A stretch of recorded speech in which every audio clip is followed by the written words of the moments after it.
Hello and welcome to Be Powerful with Liz and Lee. It's a new day and we're so glad you're here. So you can expect to hear candid conversations on what it means to be powerful. Live authentically, live in the midst of ups and downs, productively, and above all else, joyfully. We are so thankful for you, our community of listeners, and we hope you enjoy today's show.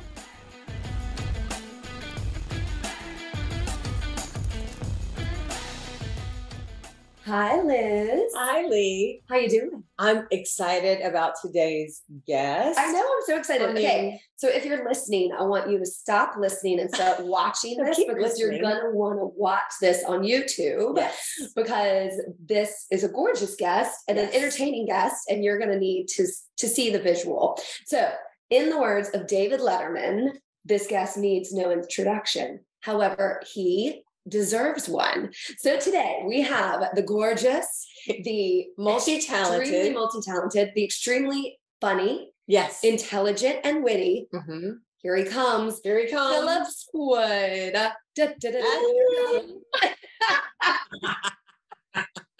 told you needed to do that.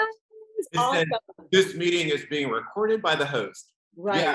Good. Yes. And everybody's watching you now, Phil. So just be yourself. You are Phillips Wood. Mm-hmm. Yes. And I would just like to start with that because the longest time I thought your name was Philip S. Wood. And I thought it was Phil. Phillips, like Phyllis and a gay man. So how's that going for you? So brace yourselves because this gave me the thick skin I needed growing up as a gay guy in the conservative South. My name is Frederick Phillips Wood III. My dad and my granddad were Frederick and Fred. So my dad didn't want like a little Fred, fat Fred, old Fred, young Fred situation.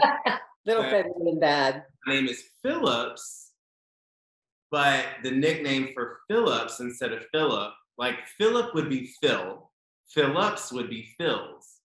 So I was named Phil's Wood. Thanks, Mom and Dad. That made life really easy. So it became Phil very quickly. Mm-hmm. But all my relatives, call me Phillips. So, it's Phillips or Phil. Phil. We're just going to call it whatever comes up. Phil's probably going to come out of my mouth more than anything else. But I mean, just about having a name called Phillips Wood and growing up where did you grow up? I grew up in Raleigh, North Carolina. Right. So with some of your boo's kinfolk. Yes. Yes. One of her cousins I've known since I was born, really. You and Lee are connected? Yeah, he knows my family from Raleigh. I know her Raleigh peeps. Well, see, I'm not really quite as blue-blooded as you two are. So, Concord, we just do the best we can. We just come up on cherry lemon sun drops. And you know what blue blood shit means nowadays? Not one damn thing. Raised, think you're so important. Guess what they've done for me?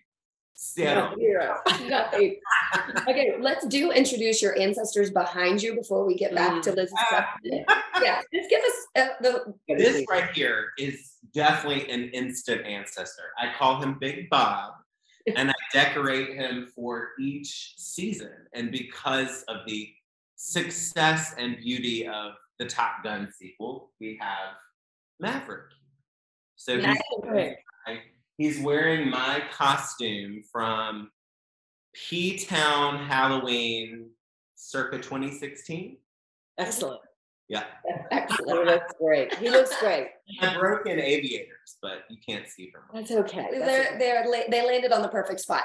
You now live in New Orleans. You grew up in Raleigh. I want to know, we're kind of all about like authentically living your best self and who you really are. Yeah. So who was Phillips Wood growing up, and take us through your coming out story if there was one, or that progression. It's so complicated because it's so simple. Mm-hmm. I just always was who I am. And, what was considered closeted at the time really just had to do with not having a conversation with everyone. Do you know what I'm saying? Yeah. So I popped out of the womb like this, put on my mom's pearls when I was 5, Perfect. It was all the thing, the costume, everything. I mean, I was very clearly born gay. And for whatever reason, the way I chose to, I don't even know if it would be considered conscious or subconscious. I just was who I am. Yeah. And didn't. You always felt comfortable with that? You felt. I did. And there was a period of time, I mean, my mother and father definitely sent me to the doctor. I'm sure I was like, Mama, I want a Barbie. And she was like, like, I mean, but what do you do in 19? She got you the Barbie, right? Very interesting. My looking back on it, Mom was very progressive for the time because I wasn't told it was wrong. I could have the Barbie, but I could pull the Barbie. Really, Barbie's just a metaphor. It was She-Ra, my obsession. Oh God, she was fantastic. And sister, Princess of Power. Yeah, Princess of Power. Oh yeah, my daughter had all those. She-Ra. Yeah. Yes. Flag y'all. You are the Princess of Power, Phil. You are. You are the embodiment. We call you She-Ra. So like, I could have She-Ra pull her out from under the bed, and I could play with her as much as I wanted after my friends went home, and we did He-Man and the Slimer Castle and all that. Did that fine as long as it was by myself? And looking back on it, I'm sure it's my mom just didn't want me to get made fun of, Got it. And so she protected you. Oh yeah. I mean, she'd be embarrassed that I'm even talking about this now, but there was never any sort of this is wrong, this is that. It was very much like keep that to yourself. I don't know. I guess Lee and I are what I would call the transitional generation, really, where it's like when we were little, it was bad. Yeah. As we got older, it was like, oh, it's not a big deal. So we're kind of that trend. And now when I see people with their children now, I'm just shocked at how, like, I'll never forget this one time I saw this lady at, the cookie company that every mall has. Yeah. We get the cookie cake and whatever, all that. And there was this little boy and he kept pointing and he wanted the little princess cookie. Yeah, right. And I looked at the mom. She was clearly a redneck, and she was trying to steer him for. You were clearly at the mall. Sorry. I mean, yeah, I shouldn't throw stones in glass houses, as Mom told me. Aren't we all rednecks? But anyway, I told the woman, I said, "Honey, just save yourself a lot of heartache and just let him have the princess cookie. He's gonna want the princess cookie next year and the year." That's great advice. Very good advice. That's good advice. But I know, circling back, you asked me about coming out and everything. So growing up, I just was myself. And probably until about 7 or 8 years ago, I had this obsessive need to be liked. So I think that was my way of protecting myself growing up. Like, I'm just going to make everyone like me so they won't make fun of me. It's like I always knew I was different. And so I would make the joke about myself first. The best example I'm such a pop culture nerd. So, but I know Liz will know who I'm talking about. Remember the actor Paul Lynde? Yes. He was the uncle on Bewitched. How did you even know that? I mean, there's a reason. Oh my gosh, that is a flat. No, and I watched every episode of Bewitched 10 times. As I often tell people, I'm an encyclopedic file of useless knowledge. Very entertaining knowledge. I mean, I think that's why I love watching your Instagram stories. I'm having a tough day one day. I just turn on your Instagram stories and you crack me up. I mean, I think you're amazing. But so the actor Paul Lynde, he popped into suggestions on Audible. And I'm like, huh. I mean, these algorithms, they know who we are, and it's terrifying. He came up as a suggestion, and I ended up doing like a deep dive into him. And basically, that's how I grew up. He was the center square on Hollywood Squares, and he'd always poke fun at himself.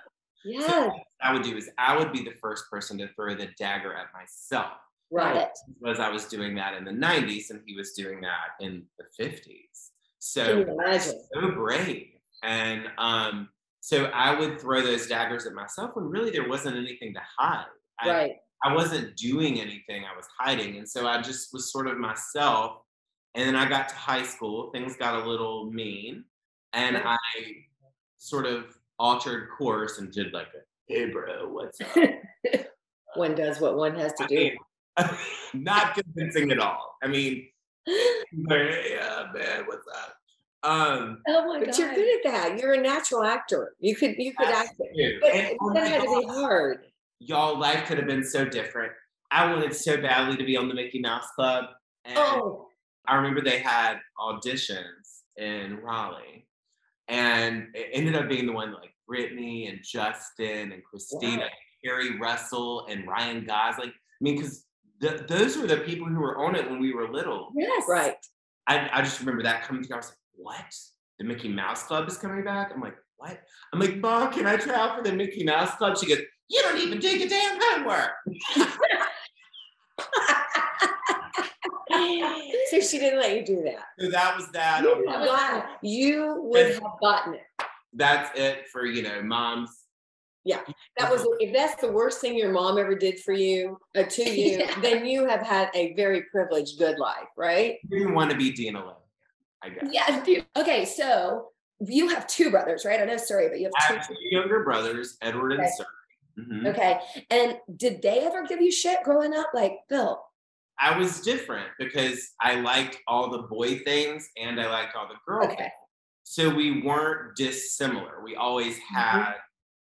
We always liked campy movies. Like my brothers were like little gay men who aren't gay. I mean, we watched the First Wives Club constantly. That's amazing. I mean, my brothers can recite every line to that, the Birdcage. I mean, that was all okay, but we also built forts and beat each other up and yeah, Joes, and treated the backyard like a paintball course. We weren't that different, even though we were very different. So like when some of my gay friends talk about growing up with their siblings, it's like night and day. Right. I didn't have that. We were 3 kids in 3 years. I mean, we were in back-to-back grades and we were very close. And it wasn't until I got older and, the dial-up internet appeared. Okay, I can hear the sound right now. A big question. This is a big one. And then I start looking things up. The door open. Right. When did you bring your first boyfriend home, and how was that received? Okay, so I go through college. It was weird. That's why I brought up the actor Paul Lynde. It's like I didn't have a private life that way. I didn't have any gay friends. I think a lot of that was because I don't know. I think I just was, even though I was so openly who I am, I didn't want that association with a group that would get targeted by hate, even though I was very clearly gay. But were you having relationships? In college, I didn't date a boy until after college. And I, whereas a lot of my gay friends had all this time where they sort of figured themselves out and snuck around and all that, I never had that. I mean, one of my best friends brought my ex-boyfriend to my 25th birthday party when I was living in New York. And brought him home, and there goes 8 years. I never had that sort of experience of figuring yourself out. And it was a very unhealthy relationship, but I didn't know any different. And I also thought that my waiting pool to choose from was so tiny that I stuck with it for a long time. And what I thought was potential homophobia on my parents' part, it really wasn't. They just didn't like the person. You're just not a nice guy. Interesting. Yes. Right. It took a very long time to realize how much strain I had put on my family because of that relationship. I mean, physically and financially, they bailed me out of innumerable messes. So I really put them through a lot with that. That makes sense in that situation. Yeah. And so, it's basically all the breakups and heartache and all the things that my friends had in college. Yeah. I had all that compacted into one relationship. So I entered this relationship very naive and I left very wise. Yeah. Well, that's good. There's always a plus to it, right? Exactly. If that's what it took, and look at you now. And so you're in a relationship now, right? Yes, I am. And it's such a small world because the person who I'm with Will, was one of my best friends before we started dating. So, and I actually met him before I met my ex-boyfriend. Wow. He's from Mississippi. Mm-hmm. I'm from North Carolina. And the deep South. You hold that over him, or he, I just thought the South was the South. Right. South. And they're like, oh, you're from up north. I'm like, North Carolina. It's like, oh, you might as well be, Canadian. But truly, I mean, once you get to that line, right nowadays is where I see the difference. Yeah. Because of what just happened with Supreme Court. You see that line, y'all are fine. And here, y'all are not fine. Louisiana is not fine. And I get this false sense of security because, kind of like Austin is to Texas, New Orleans is this blue dot in this very, very red state. And I'm not meaning that to even be political. It's just a fact. And, everyone that I know in this little bubble can afford to go elsewhere to do other things, but that's the heartache of the whole situation. That's so hard. You were really kind when we came out with that podcast and the things you said to me, messaged, and I really appreciate that. And I think what you were recognizing, and I kind of want to hear your thought on that, and I don't want to get too political and I don't want to name names, but it felt like that decision to overturn Roe versus Wade felt to me, and I'd like to hear from you, like the tip of an iceberg. And we've already seen the things that are starting to fall or starting to be talked about to fall that are part of that conservative court. And again, let's hold the names out. But you as a gay man living in Louisiana. Yeah. And right now, some people feel like, states should decide who's married and who's not if you're gay. Yeah. To me, civil rights are a federal issue. And I consider all this under the umbrella of civil rights. Now, I understand why states need to make certain fiscal decisions for themselves that do not apply. I mean, people from elsewhere just see these beautiful old houses and all these beautiful antiques and these 20-foot ceilings and everything, and they think, oh, New Orleans. But no, girl, this is poverty with some mansions.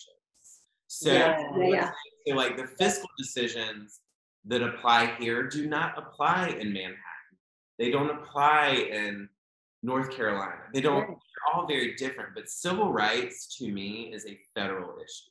Yes, I agree. And I think gay rights, women's rights, those are all just civil rights. People associate that term with race. It's everything. It's all encompassing.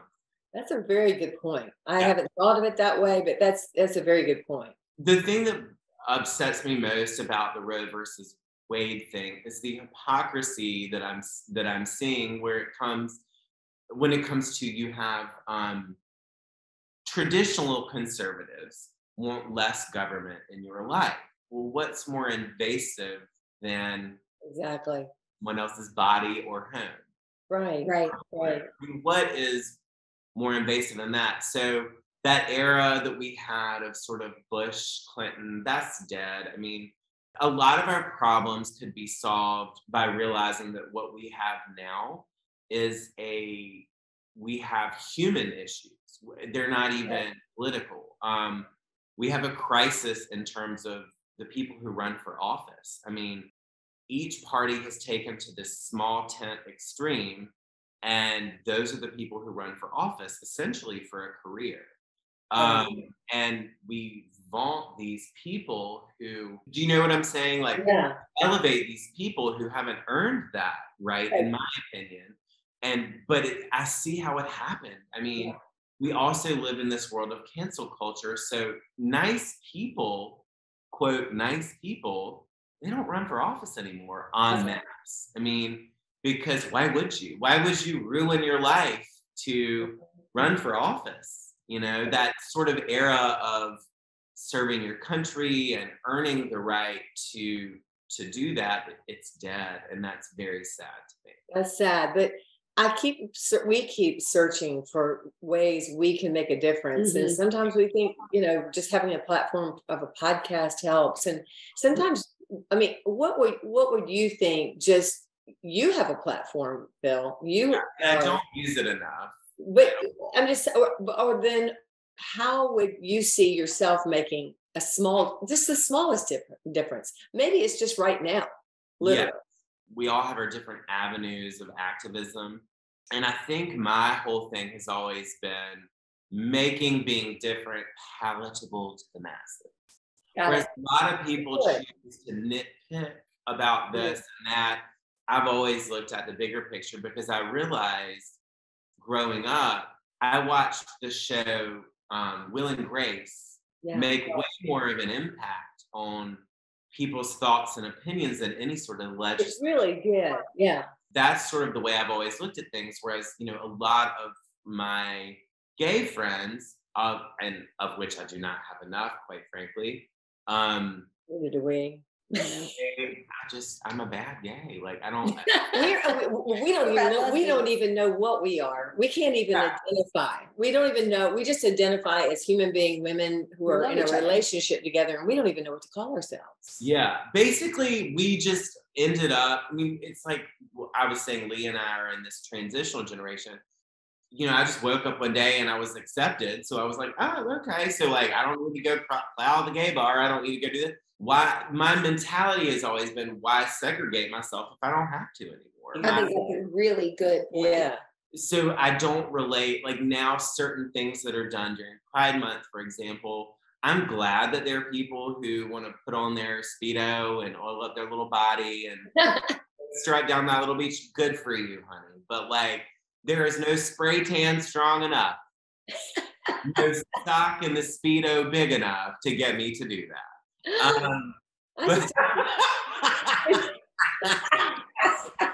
And I take full advantage of the fact that I don't have to. And I appreciate the elders who came before me who truly fought the fight. Yeah.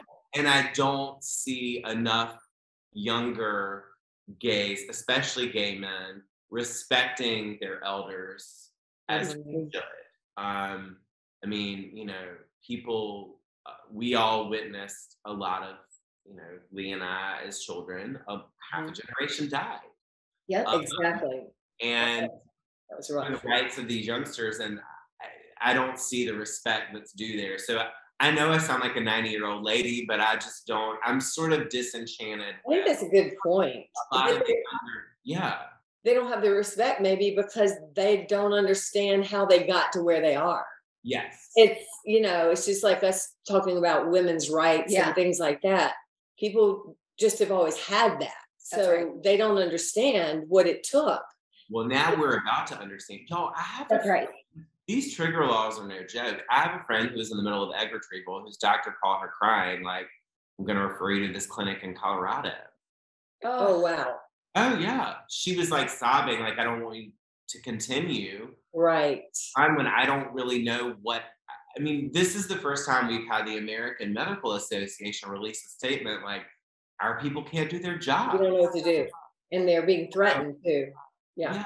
Who doesn't? If I think about, gosh, all the girls that I know, and assuming all the, people who I don't know about, who hasn't needed these services? And I just don't. It affects more services than abortion for sure. Yeah, I think that's what. Also, like, people, it's mind-boggling to me. To me, social issues are simple. If you do not believe in gay marriage, don't marry a gay person. If you are ardently pro-life, don't have an abortion. It's truly that simple. It's really that simple. Yes. And letting people live their free life. We're founded in freedom, and it's just a real backslide. Not even a backslide. It's sort of a flip from the opposite of freedom. Yeah. Now we're going to take away freedom, and that's called a whole thing I don't want to go into. Right. Yeah. But I want to tell everybody. So many of my fellow gay men are just like, everyone keeps saying, oh, well, they wouldn't do that. Oh, they wouldn't do that. Honey, this new Supreme Court, they just did. They are not fucking around. Yes. If there's anything, the Winstonian, your fellow Winstonian, Maya Angelou, said, who is my favorite human to ever walk the planet almost. She's like in my top 5 people of the world that have ever lived that I love. The thing she said about when people show you who they are, believe them. The first time. Clarence Thomas. They show you. Hey, in his opinion, was like, we're coming for you, gay people. Yes. People who believe in contraception. We're talking about contraception. Yeah, this is back when bra burning was happening in the 60s. And I mean, this is so long ago. It's like, what?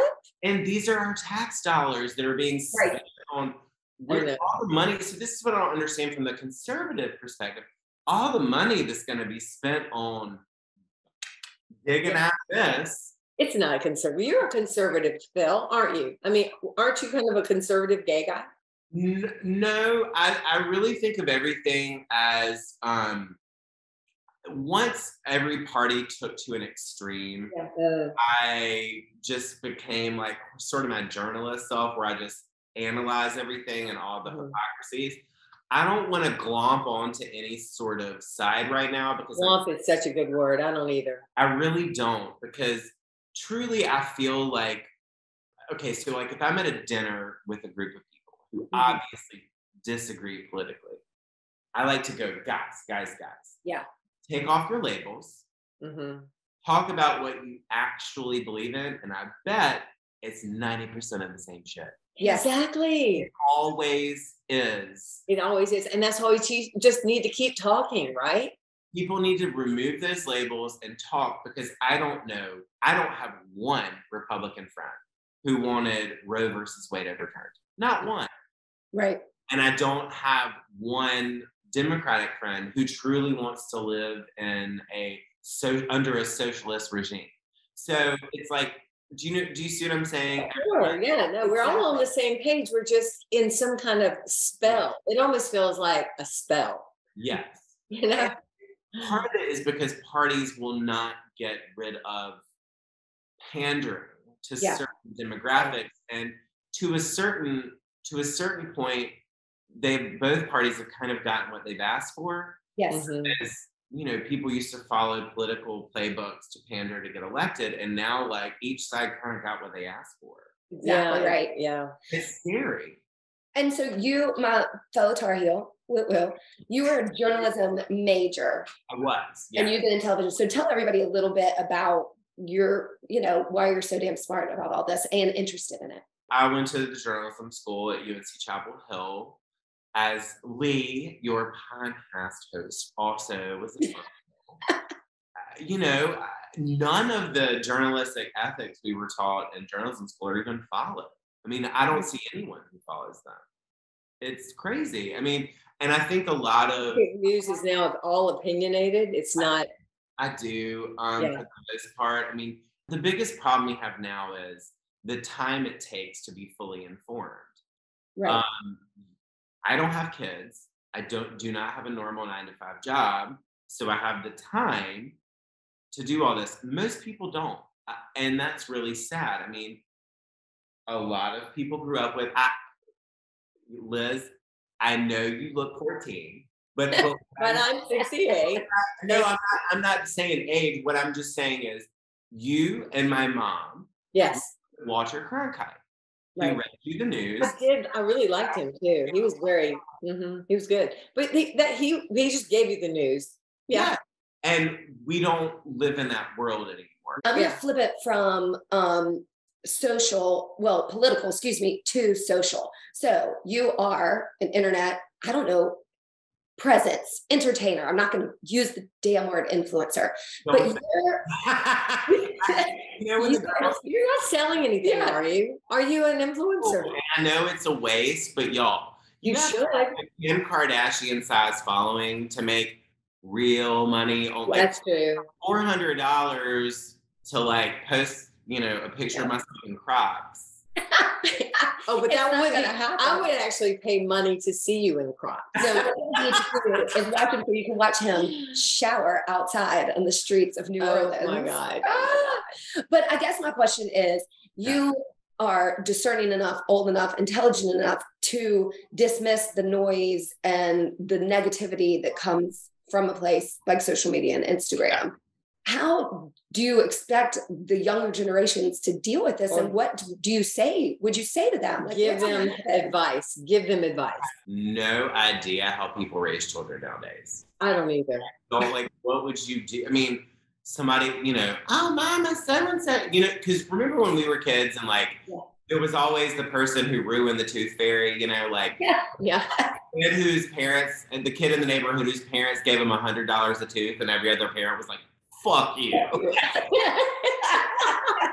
Like, that's kind of the way I look at this. It's like most people I know want to delay access to all that as long as possible with their kids. And then you have like the rich redneck one parent, who buys their kids iPhones at age 6, and then everyone's like, "Oh my God, Mom, please!" Like that. If everybody kind of banded together and said, "Look, we're all going to say it's going to be age whatever, 14, 16, 18." Me, as someone who is such a hypocrite when it comes to social media, I hate these people, but I am one of these people, so it's kind of like, fuck. And I don't even like talking about it, and here I am talking about it.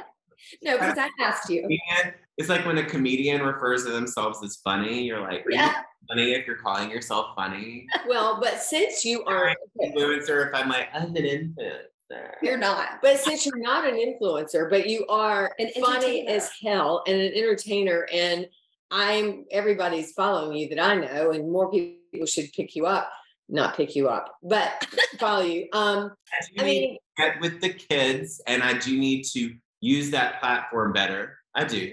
No shoulds. I don't think so. I think what you said a while back, where you said, I am just being myself. And for you to be yourself makes other people do the same thing. Just being authentic. You are authentic. Oh, it's so funny how many people assume things based on that. I'll get these inboxes from like creepy old men, like, will you send me pictures of your feet? Whoa. That's creepy. But you do like your legs, Phil. Let's all talk about the legs for a minute. And I'll respond. I know. I mean, he's got some great legs. You could have been a rockette. I mean, girl, I want to be a rockette. I know you do. Speaking of the Rockettes, guess backup Rockette. Who? Dina Lohan. Oh. Again, the point about all the useless knowledge. You know it. I have all the knowledge that is useless. You got it. But any final advice for young people hopping on social media? I mean, really. Look, okay. I just think that this is such a complicated situation. I do not see how people grow up with this nowadays. I switch schools a lot, so I can't relate to not being able to reinvent yourself in a way, like growing up with that, just accruing and never getting a do-over. It's just a problem in general. And I don't even know how to say it. You know what I mean? Yeah. I wouldn't even know what to do. Right. The bullying doesn't end. Right. Do you think you'll ever have children of your own? I used to be very, very direct about wanting children. The pandemic kind of made me think, I don't know, because how did you all survive the last 2.5 years with kids? I don't even know what to say. I know. I end up being just a good uncle, which I'm fine now. But I will say it does make me sad to see my siblings with their children, especially my younger brother, Surrey, one of his children is identical to me as a child. Yeah. And so watching him with her, I'm like, oh my God, that could be my child. And I have a very visceral reaction. Right. So basically, I want to reserve the right to take advantage of the fact that I do not have a womb. And but we know people that do. What? She probably could still do it. Yes, honey. That's a baby, me and you.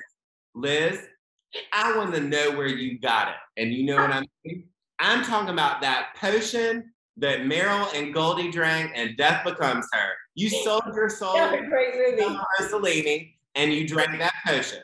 Oh my God. Can you imagine the news if it was Liz Hilliard, surrogate for Phil and Will? If her insides look like her outsides, Lord, honey, they are sparkling shiny. What a blast that would be. Oh my God. Well, I mean, does it make you think, because I do always hate asking like, oh, will y'all get married now? But with kind of the precipice of rights getting taken away, do you feel an urgency or need to get married? What's interesting is actually this sort of came up recently. Will and I were at the beach with some friends, and when all of this was sort of coming out, and Will is so tuned out of the news. He's a builder, so he's been unprecedentedly busy. And with labor shortages and ordering, I mean, he's so busy. So he truly doesn't know anything's coming out. And I just announced in front of everyone, if there ends up having to be some sort of negotiation, like, okay, we'll leave those who are married, like a grandfathered in marriage rights situation. Oh, wow. Then I would want to get married. Right.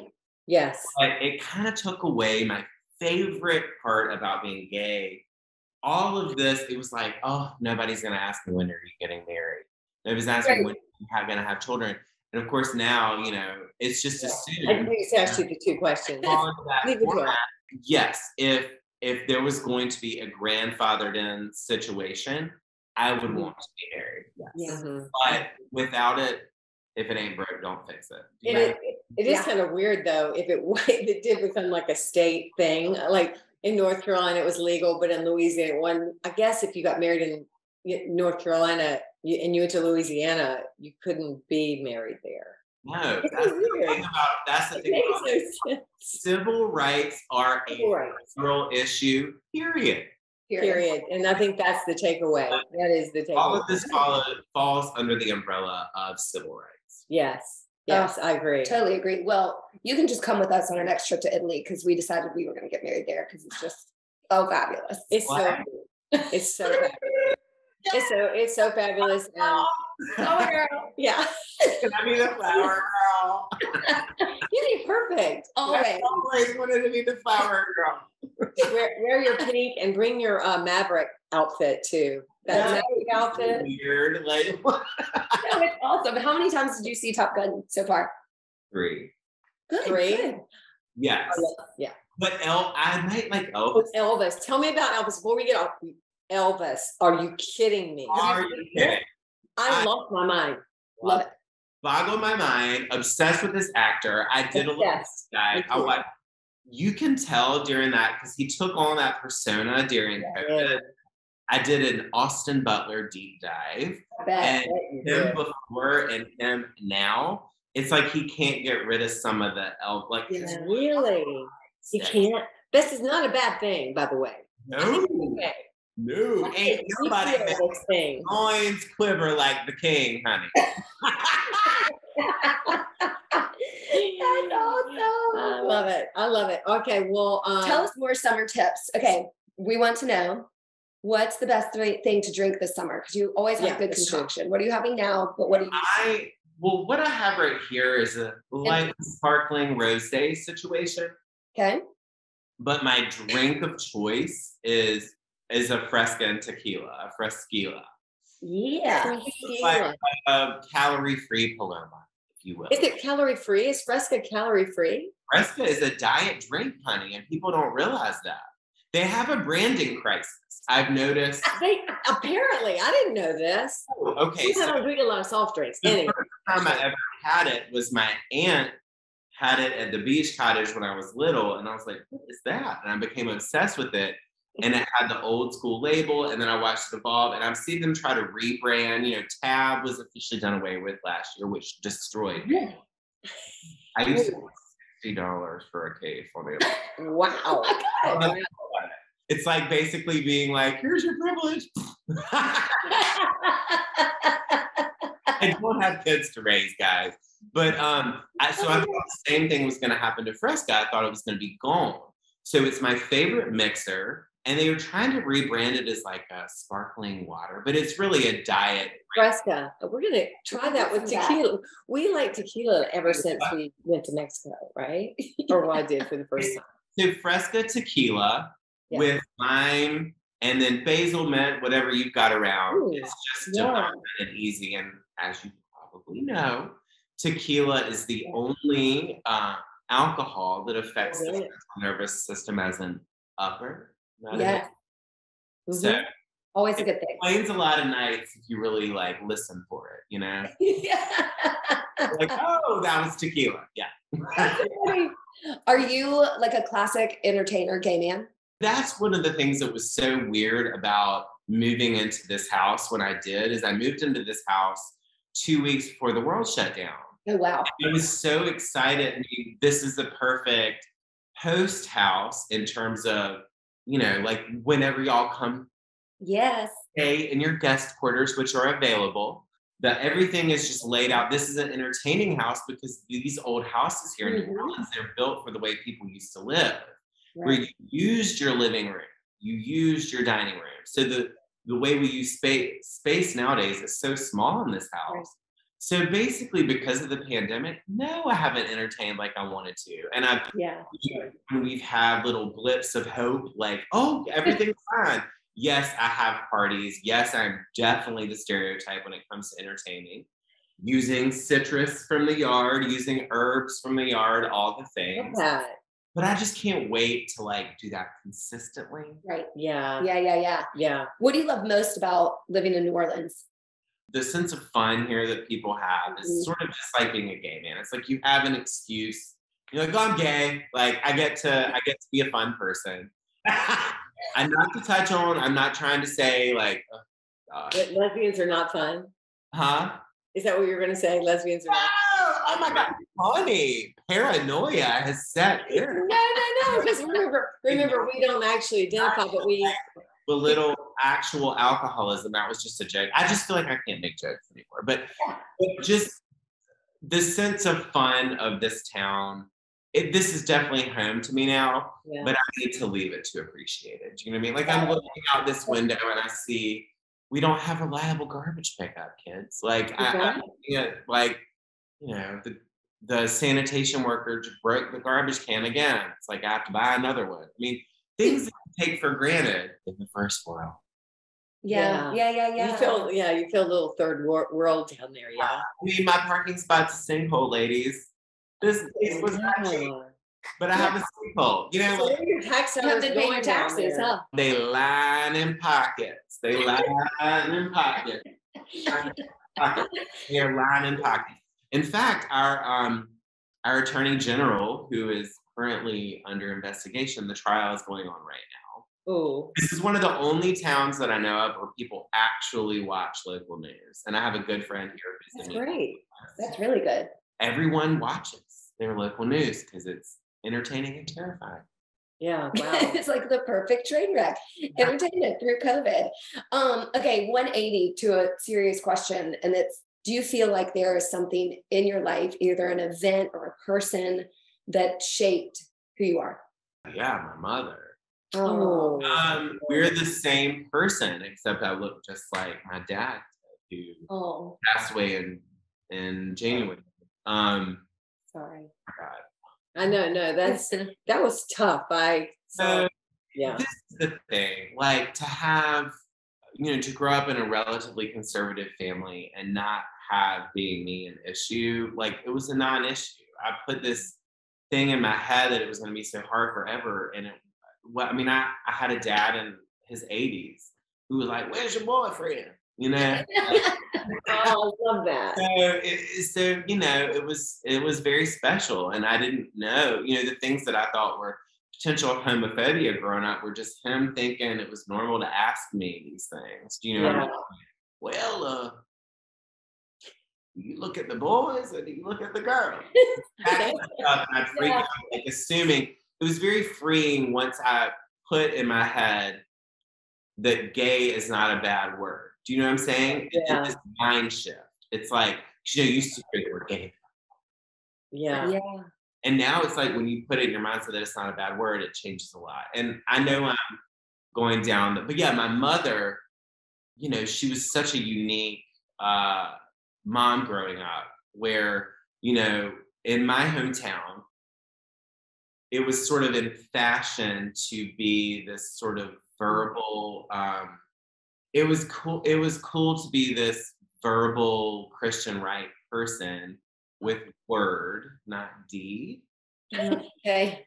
There was this movement in my age group, and then my mom was always friends with the people who did, not said.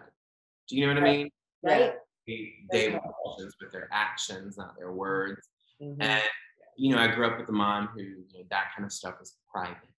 I would ask her, Mom, who do you vote for? That is private. Was her. Yeah, she's an old school lady like that. And I would say, well, Mom, are you a Republican or a Democrat? Because I believe in checks and balances. Yeah. That's a great answer. That's really what you believe in. Yeah. And so like she's like a chameleon politically.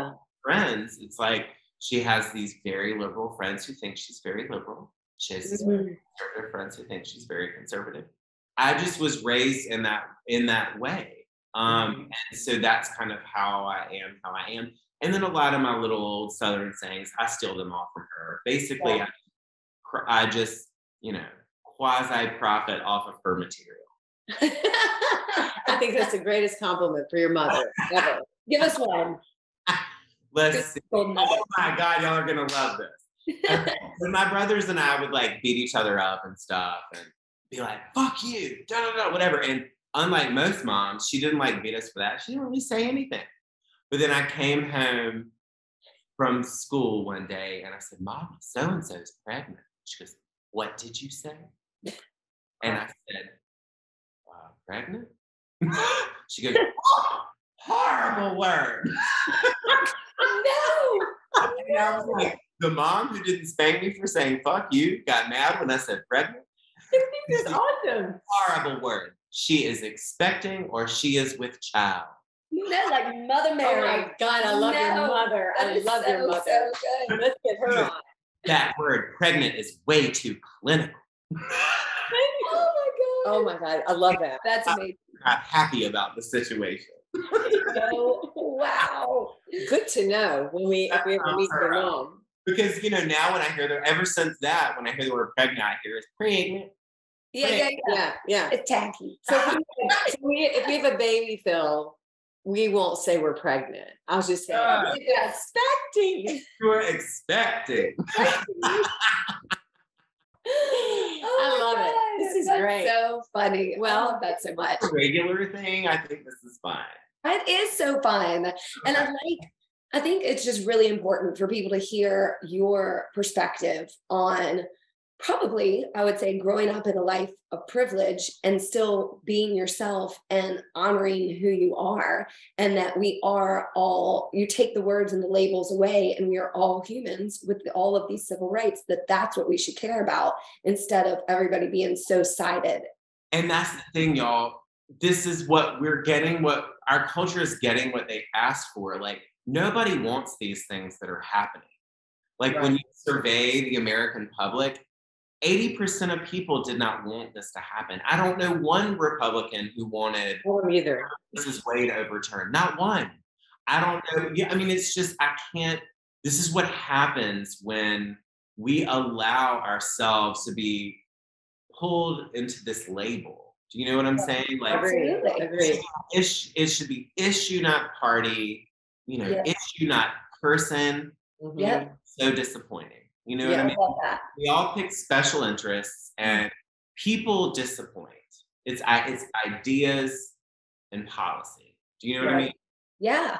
And I was going to ask you, do you have a piece of advice for parents, who are struggling with anything with their children, not even gay or lesbian, or for children who are struggling being themselves? And you kind of answered that, but would you say anything different? Just let them evolve. I mean, the world that we live in now, they're being pulled in so many directions. You have one sort of mindset saying, let your child change their gender if you want to. And then you have one side being like, oh, that's horrible. Just let them be. Let them evolve and see where they go. I mean, I had a mom who let me play with the girl toy and the boy toy. Right. I love that. So it was kind of like, just let your children be your children. Put it all on the floor and let them pick what they want. Yes, which is what most people I know Mm-hmm. do with their children, and probably y'all as well. I mean, these stereotypes that we've allowed ourselves to be pulled into are not accurate. Well, Absolutely. and so we need to encourage people that we know maybe to run for office that Absolutely do not mind being eviscerated. Yeah, And having their interiors exposed to the world. And think about it, like the only people who've spoken out are the people who can afford to lose their jobs. Exactly. Mitt Romney speaking out because he can afford to lose his job. John McCain would speak up because his wife owns the Budweiser distributorship in their home state. He could afford to lose his job. Mm-hmm. Liz Cheney can afford to lose her job. Right.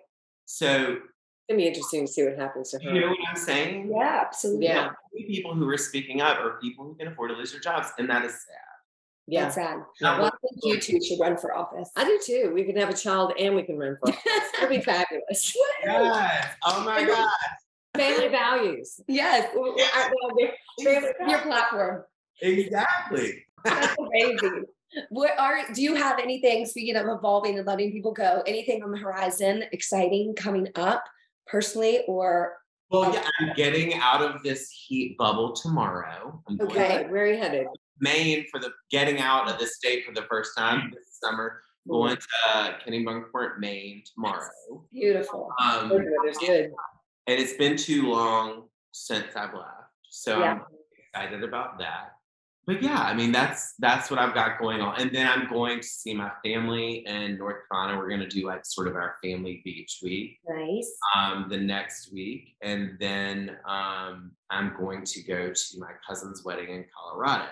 So the next weekend. So it's like, I've literally just been in this overheated swamp and now I'm getting the fuck out. Get out, baby. Get out, baby. And be sure to give your mother my fondest regards. She sounds like my kind of woman. I will. Oh, thank you, Phil. You were such a pleasure and a treasure. And a treasure. Yeah, we can do it all the time. Yeah, let's do it again. Scratch the surface with you ladies. I know. There's a lot more we could talk about. You know, once summer's over, Big Bob will be. We've got to come back and see what he's wearing. Yes. Yeah. Right. He was wearing Santa for winter. And what is the fall drink? But don't tell us because we'll wait. We'll wait for the fall drink. The fall. Yeah. Perfect. And we'll all make it and we'll sit down and have this podcast again. So y'all for the rest of the summer, hoard your Fresca. Hoard. Yes. I like that word. We're going to hoard Fresca. The one takeaway. It's not everywhere. Y'all do have the benefit of Harris Teeter there in Charlotte, though, which always has Fresca. Perfect. Well, we're going today. We love you, Phil. Thank you for being you and being so sweet and kind and amazing. Thank you so much for including me in your fun. Anytime. Right. We love you. Bye. Thanks for listening to us today, wherever you get your podcasts. And remember, you can now find our podcast on YouTube. Yeah. If you liked it, please share, rate, and review. We love 5 stars. And we hope you'll work out with us online or in studio at HilliardStudioMethod.com.